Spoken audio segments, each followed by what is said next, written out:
Alright. I think I'm gonna watch let's see. Ooh, so we got a 2K match right here. We got Birdman, Mr. Fokker. I gotta be careful when I'm pronouncing some of these things. You're a tricky one, Mr. Fokker. Alright. So I'm gonna pause this because I haven't looked at your macro yet. Okay. So we have nice splits from both sides, it looks like. Birdman opting to take the outer splits. This is something I had first initially started with, and I did some theories about if the outer splits were faster or slower to the inner splits, and I think it's just really comes down to a matter of preference. Because while the inner splits are closer to your miners when you start, you will actually start building gold on the inner splits first. If you use them, you move farther than the outer splits back, because the miners, when they move at a diagonal, it's the same pace as moving straight across. So like you can look at it like they can cover more ground moving diagonally in theory than moving straight back. It's gonna be the same ground, but I mean it's just a wider area. So like the distance, say from here having to go, out this way, then here straight it's the same in on the Z plane, however that works. So we got an Archidon start versus a sword start from Birdman. Birdman saving gold for some reason, and Birdman opting to go into a second layer of splits here. We'll see if he also splits these miners. It looks like he will. I think that was a late split here, and you will see what I mean by that is you really got to be more diligent in splitting when the miners get out here. Get them when they initially go to their path, so you can quick change direction one outer eats, so that way this doesn't happen here. Because he waited, he accidentally switched the miner that was going to the inside here, now moving out there, moving straight up though, again as I said, moving in the diagonal, while going in the same direction is same as going straight. Now he's forcing him to go more up, there's less movement this way, so he actually he costed himself maybe just a half a second or so in gold here, and this guy's going to the outside. So that split was counterintuitive to what we actually want when we mine a split. And Mr. Fokker, I'm gonna say that name a lot here just because it's funny and whatever. He's Archidon starting, but his miners here, he's not going into the second layer of splits. And again, the minor splits are all something I'll talk about with future videos, so you guys know better on what those are and what those can do. Let's turn off Fog of War. I thought I had that turned off. So Birdman, the sword cooldown speed for, build speed is much less than the Archidon. However, the Archidon would win over the sword with how arrows work with distance. You can just kind of kite off. But Mr. Fokker here is doing something interesting here. This is actually like short map meta. What I mean by that is to hide your Archidon behind the tower here. I mean, on a larger map, this is a waste for him. First off, he's surrendering the tower off the bat. Only on short maps will somebody actually try to pressure you ignoring tower, because there's less distance from one base to the other. So usually you just want to, if you're sword archering, if you don't see anybody at tower, you just run straight in. And if you have an Archidon behind the tower here, one quick glance, you don't see that little thing right there. So you can get punished easily. And if you follow up with a sword, you can do the forward chase back over to the other base and try to pull out a win, because maybe they've queued a miner. They don't have a backup sword since they didn't witness anything here. They believe he's trying to just go for an economy. He's a noob. He's not going for a tower struggle, and you completely reverse the situation. But it looks like Birdman is actually he's gonna wisely hold tower here, and he's gonna start building out some miners. So here we have a late Archidon. This can be ooh, and we have approach from Mr. Fokker here. So he waited for that sword, I guess for just security for his tower approach. And Birdman's Archidon here. So wow, we actually we're witnessing a a start that really hard counters another start. I don't believe it was intentional. I don't know if Birdman and Mr. Fokker have play history, and Mr. Fokker knows Birdman more than Birdman knows him. But this start right here is just because of how late Birdman's Archidon comes out. This is definitely a solid counter for guaranteeing the tower. And let's see, is he yeah, and he's gonna follow up with the sword. So he's looking to really go in for some pressure right now. This is kind of like, ha, you know, you don't think I'm doing anything? Well, surprise, I'm coming at you now. So we'll see. Your Archidon's going to be late. He sees the Archidon. He knows he's going to have to give up tower. So now let's see what Mr. Fokker... Mr. Fokker, he's going to go straight in it. He's going to send his sword forward. He is going straight in it. He's now buying a miner, though. So he's smart enough to not invest everything in this. Here we try to... okay, so we're going to pause it here before anything really fun happens. Mr. Fokker is trying to cheese Birdman's Archidon, but again, it's really hard to do so boldly when Birdman has the sword in the way. And you can see here, while Birdman's Archidon is weaker than Mr. Fokker's Archidon, the sword has taken a good deal here. So Birdman's goal is to kill the sword, use his living sword to, you know, protect his further Archidon from this guy, and maybe even give damage to the Archidon. So it looks like Mr. Fokker is definitely ahead in this microplay. Oh, but Mr. Fokker gets inside somehow, and that's going to be a snipe. Okay, so what happened there was Birdman did not properly control his sword back. He had only moved his Archidon back, and the sword, not being very, you know, not being smart on its own, to, you know, realizing he was a human shield, just let that happen. So Birdman neglected to move both units, only moved the Archidon, tried to get in behind the statue here, but what he really needed to do, as you can see, this space was open as the sword was here. He needed to stay on the same level of his sword and just go slip right into these group of miners here. I don't know why he tried to go up. This was all open space. This was a really bad microplay from Birdman, and that's going to cost him.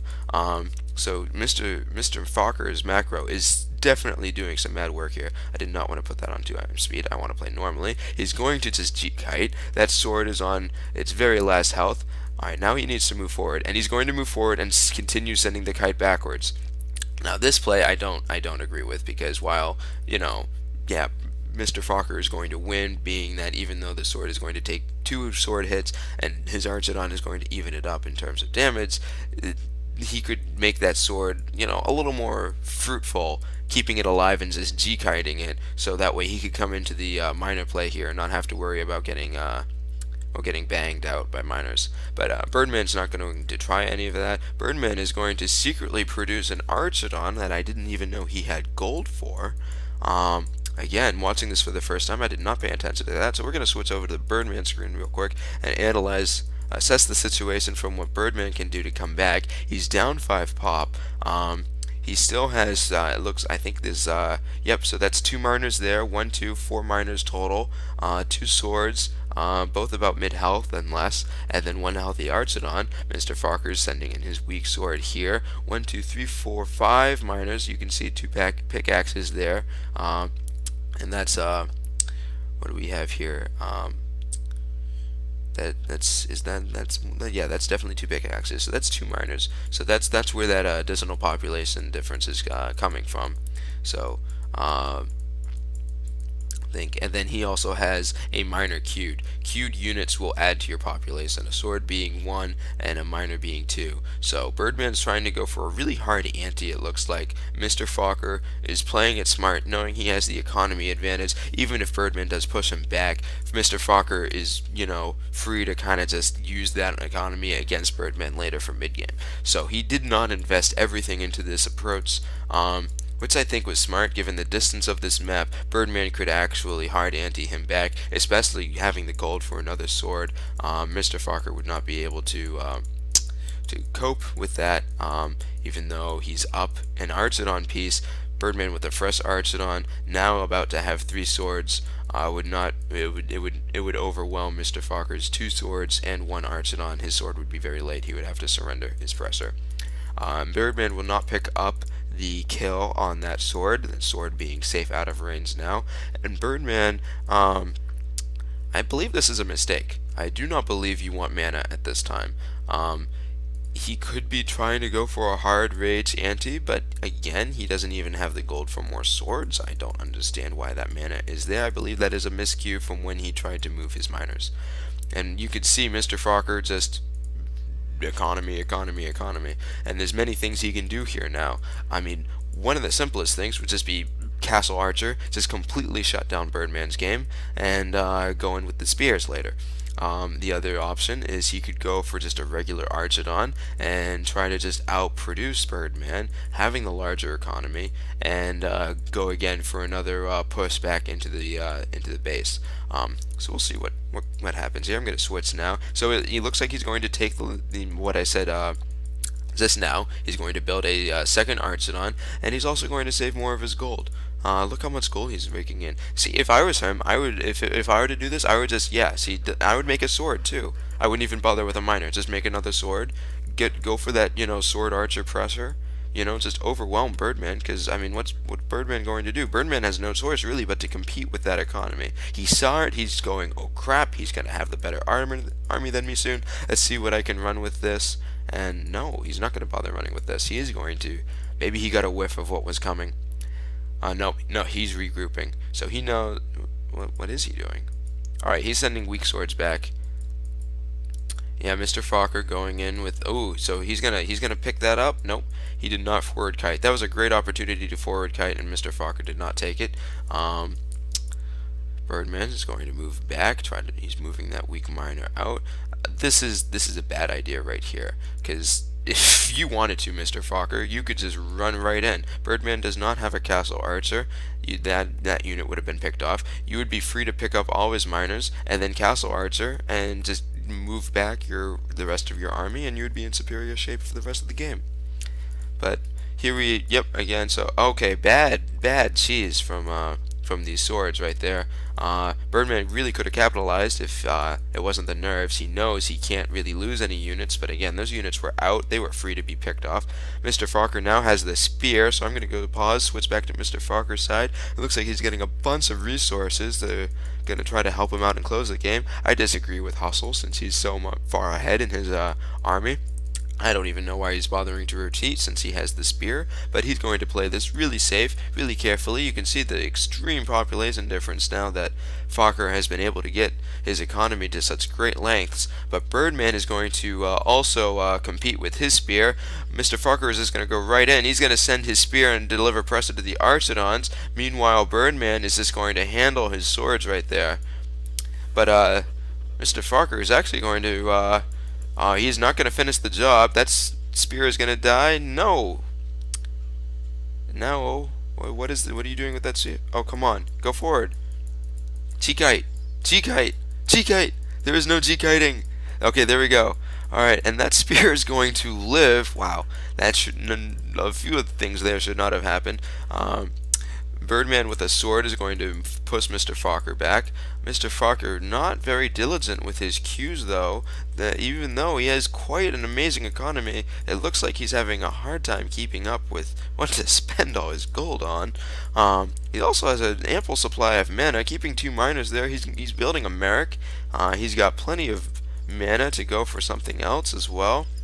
Let's pause here so we can see. Now again, in these spear Archidon skirmishes, it really goes to who has the greater number of Archidons for 2 reasons. One, because you're going to be delivering the most DPS.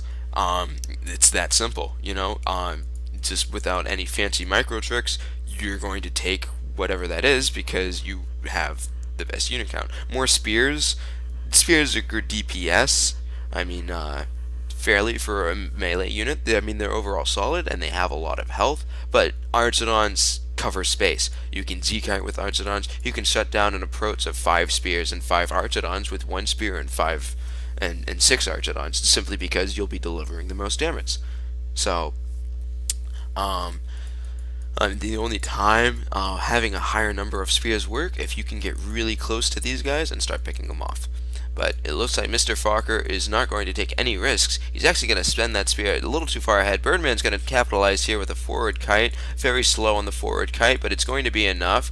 Mr. Fokker, oh, and you can see here, he's teasing that Archidon up there. Mr. Fokker does not see that coming. His spear is on, ooh, but he takes an Archidon there, so that was a good trade for Mr. Fokker. Birdman, very smart with that, noticing that the spear here can only cover this area, takes the Archidon on the outside, but Mr. Fokker says, no, I have more Archidons, I can play those tricks too, and just goes for 1-for-1. So keeping the lead here, sees the spear incoming, and we have a frozen game. That is either a leg out or a surrender, so I believe that is good game from Birdman to Mr. Fokker.